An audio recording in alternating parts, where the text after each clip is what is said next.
Straight to the point, I just want to vent. I'm thinking a lot about someone that I don't want to be thinking a lot about, and it's really frustrating, but at the same time, it's just being human. But yeah, it's a bit stressful, and this is my outlet, so you're stuck here. Some months ago, I was doing this series talking about how dating is going for me, being gay, being in your 30s, and how's that going on. Spoiler, it's not going great. It was not going great back then, it's not going great right now.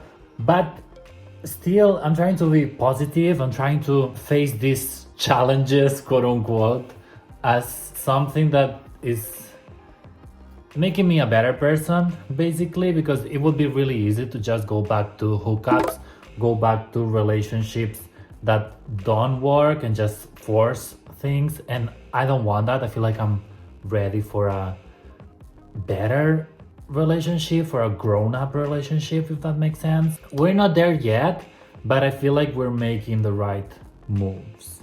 But yeah, we still have someone else in mind, which is not helping. For now, I want to talk about, I'm taking this trying to get a boyfriend as if I'm looking for a new job, because it's not the same. But when I was looking for a job, people were saying that it's really important to let your network know about it. And I didn't do it as much because my network, let's be honest, it was not that big. So it ended up quite fast, the process. But people always say that you never know where the opportunities will come from. So you should let the people around you know that you're looking for jobs, because maybe not all the job opportunities are on LinkedIn or online. Maybe it's just mouth to mouth in some occasion, because then for the recruiters, it takes the pressure off, because if you come recommended by someone, it makes the process much simpler. So someone said, or I read online, I don't know, that similar strategy can be done when looking for a boyfriend. And I think it makes sense, because I'm a bit sick of the apps, because they have not been working for me. I met a lot of interesting people. I made a lot of good friends via the apps, via Grindr and Tinder. I don't use the other ones. I don't know why. I feel like I tried Bumble for a little bit. I tried Happen. That was quite fun for a while. But yeah, I haven't explored all of them, because I feel like there's the same people. If you live in a city where there's not a lot of gays, where there's not a lot of people, so it doesn't make sense to just try all the apps, because you'll find the same people in every app. But yeah, I was like, let me just put it out there that I'm looking for a partner, because I really value the people around me. I feel like I have a really good circle. I always say the same. It's not about quality. No, it's not about quantity. It's about quality for me. And I'm really happy with the people that surround me. And sometimes I think it would be great to have a lot of friends, a lot of people, and be with them all the time. But I came to terms with the fact that it's not what I want. It's not who I am. And I'd rather have friends here and there. Again, not a lot of them, but really good ones.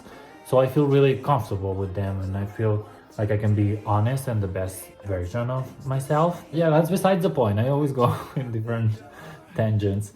I feel like I will do this again, like let people know that I'm in the market, that I'm willing to date, I'm open to date, as we were joking with a friend. You know how in LinkedIn they have this open to work, so it will be like open to date, and trying to have fun in the meantime. Like, I'm in a really good position. I'm really happy with the life that I'm living. It would be great to have a relationship. It would be great to live life with someone. It's not happening right now, and that's okay. But if I want that, why not fight for it a little bit? Not fight for it, you know what I mean?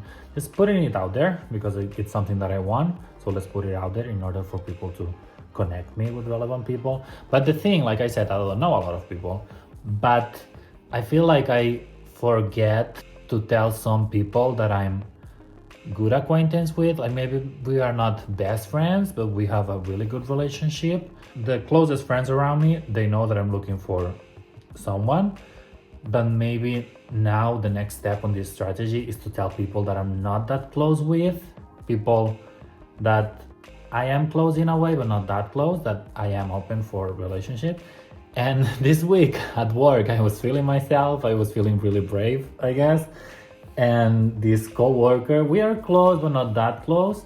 And he's 58 years old, and he's one of the nicest co-workers, or the nicest person in general that I've met, like ever, period. And I know this is a big statement, but I will leave it as it is. Also, I have this image of him because he's a great person at work, and outside of work we don't talk. I don't even have his personal phone.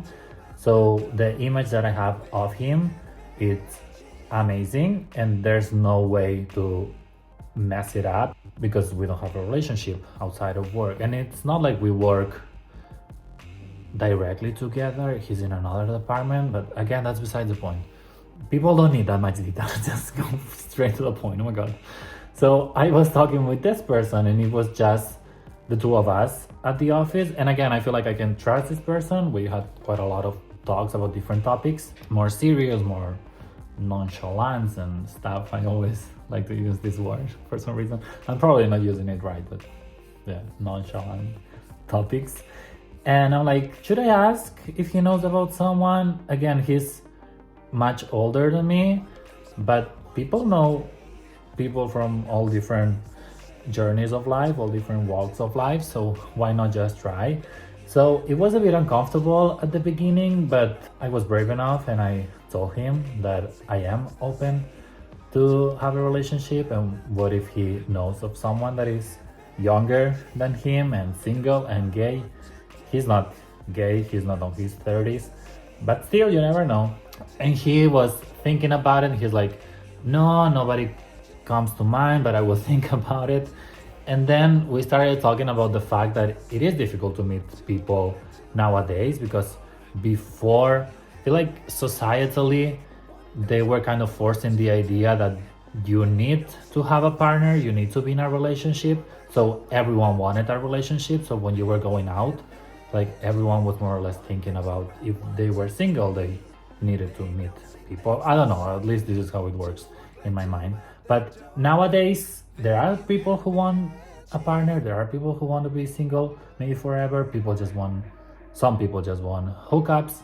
So you never know. And especially in the gay community, if you don't use the apps and you don't go to specific places where it's just for gay, queer people, you don't know. And I feel like you don't know if the person you're interested likes men.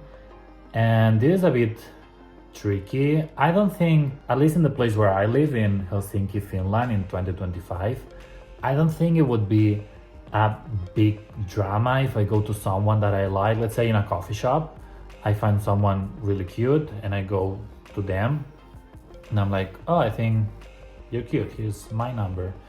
In the case that this person is not gay, is not attracted to men, I feel like he would be nice about it. But on the same breath, you never know. There's a lot of homophobic people, there's a lot of dumb people.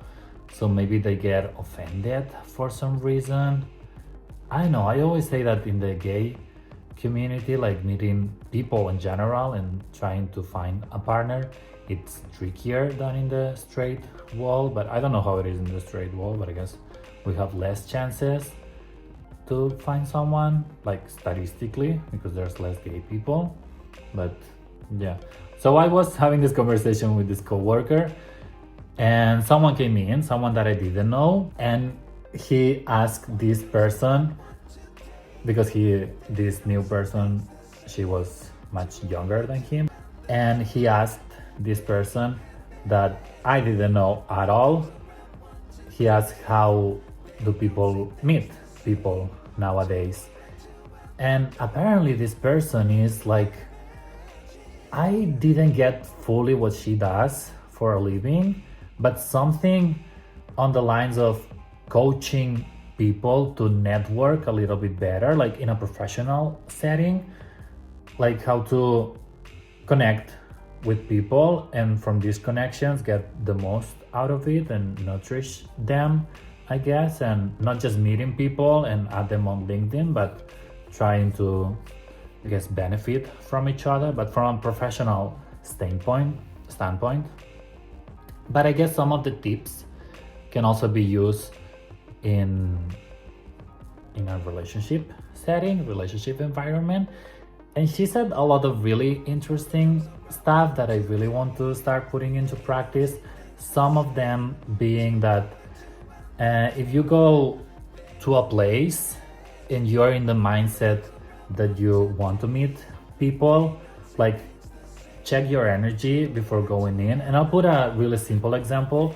I like to go alone to places, and one of the places I like to go alone, like with my laptop or with a book and stuff, is a coffee shop. I don't do it that often because coffee here is crazy expensive, but I do it every now and then. So if I'm going on my own, one of the goals that I have currently is meeting someone special. It's not that I'm going there just to meet someone, but if it's something that I want to do, why not keep it in mind? So before entering a place, before entering this coffee shop that I'm going to with my laptop or with my book, just check my energy, like how do I feel? Let's try to make myself as approachable as possible. Like, I'm not saying let's go full on crazy and be with a smile all the time and force it, because then it's fake as fuck. But just try to, like I said, check yourself, check your energy, and try to be in good spirits, in a good vibe. And I don't think I explained it horribly, but I think it's a good strategy to start, because in my case, I'm really, really shy. Like the thought of going to someone that I think is pretty or is cute and give him my number is wild. Like I have never done it. I don't know if I will ever, if I will do it, but I would love to. So if this is difficult for me to do, at least let's make myself as approachable as possible. She also said that it's not a crazy idea to go somewhere on your own and not bring your laptop, not bringing a book, like not being on your phone, just being there around people. Check who's around you, like check the environment. And if you see someone, instead of going there, because again, this would be nerve-wracking for me, it would be, I don't want to say impossible, but it would be really difficult for me to go to someone. Just look around, see if you're interested in someone. Maybe someone is solo as well. So instead of going there or instead of waiting for people to come to you, just give them a smile. Or if you go to the bathroom or if you go to order and you happen to walk by this person, just say hi or something and walk away. In an ideal world, you would stay by this person's side and talk with them and ask, how are you doing? Do you mind if I sit with you? And all this stuff. But just thinking about it, it's making me really, really nervous. So just giving a smile or saying hi, or really small moves, but showing your interest. I don't think that's crazy. I feel like it's something that I could do. It would be really, really difficult because again, I feel like I'm really, really shy, but it's such a small step, it's such a small move that even if I'm being rejected, let's say I smile at someone, the person doesn't smile me back, I wouldn't take it as a rejection even, but it can open the door to something else. But now that I'm saying it out loud, maybe people will just think that I'm kind. But even if this is the situation, I know if it would happen to me, I would love it. And I guess you can sense a little bit what kind of smile, what kind of hi people are saying. If you say hi, I feel like you have other intentions, because you don't usually go around places saying hi to people that you don't know. If it's just a smile, maybe it's such a small move that the people don't realize that it's a move. So I don't know. But in this setup, if you are solo, the other person is, I don't know. I feel like it's a good start and it's exciting. And I feel like I want to do it. I don't know if I will do it, but it's something manageable, because when I talk with people before, they always advise, if you like someone, you are solo, the other person is also alone, just go to them. Like, what's the worst thing that can happen? But the worst thing that can happen is that the other person is not interested. The other person is like, I'm straight, or I have a partner, or I don't like you. It's also a possibility, of course. Or I'm not in that mindset. I'm just here reading. I'm not in the mood to flirt, to talk with people. So there's a lot of ways of being rejected, which most of them are valid. Like, all of them are valid, not most, but all of them. But it will take a toll on me. Like, it would affect me quite a lot, and I don't want that. This is for another video, but I should be able to be rejected and be okay with that. But as of right now, it's not something that I want to tackle. Maybe I should. And now that I think out loud, we were also talking with this couple of coworkers that there's a thing called rejection therapy. Basically, it's just going to people expecting to be rejected, and you will get rejected, and you will learn that it's okay to be rejected. And what happens, at least what I've seen online, when people try this rejection therapy, basically is going to people that you know are gonna say no, because what you're asking is a bit crazy, quote unquote, but you get used to the fact that people will say no. And since it's usually such an out-of-pocket question, you expect the no, but still it's a no. So it helps you with your fear of rejection. And I've seen some videos a long time ago. Let's say there's some construction going on outside, and this lady went to one of the construction workers, and she's like, oh, I'm sorry, can I have your hat, your construction hat? And at first the person is like, why are you asking for my construction hat? But then she insisted a little bit, yeah, can I have it just to take a picture or take a video? And sometimes the other people say yes, like, yes, you can have my construction hat. Like, he's working, he's doing his construction work, a random person comes asking for one of his tools, I guess, one of the things he needs to get his job done. Random person comes, asks for that, and the other person say yes.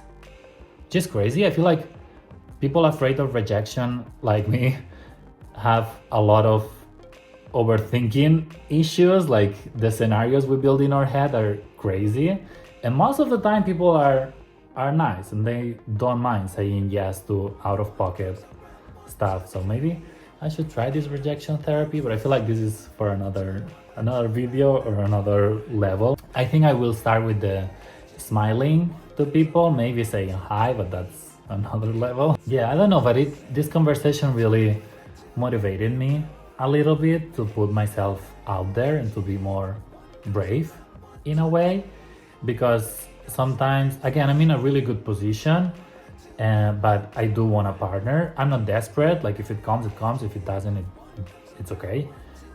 But sometimes you get in this position that, okay, you want a partner, but you don't do anything about it. So this kind of conversation really motivates me to start doing something, and it's exciting. And as long as you don't go through this process sad and desperate, again, it should be exciting. So why not do just that? Have fun in the meantime. But yeah, that's it. I'm getting to 20 minutes. So thank you for watching. If you want to comment, like, all this stuff. Bye bye.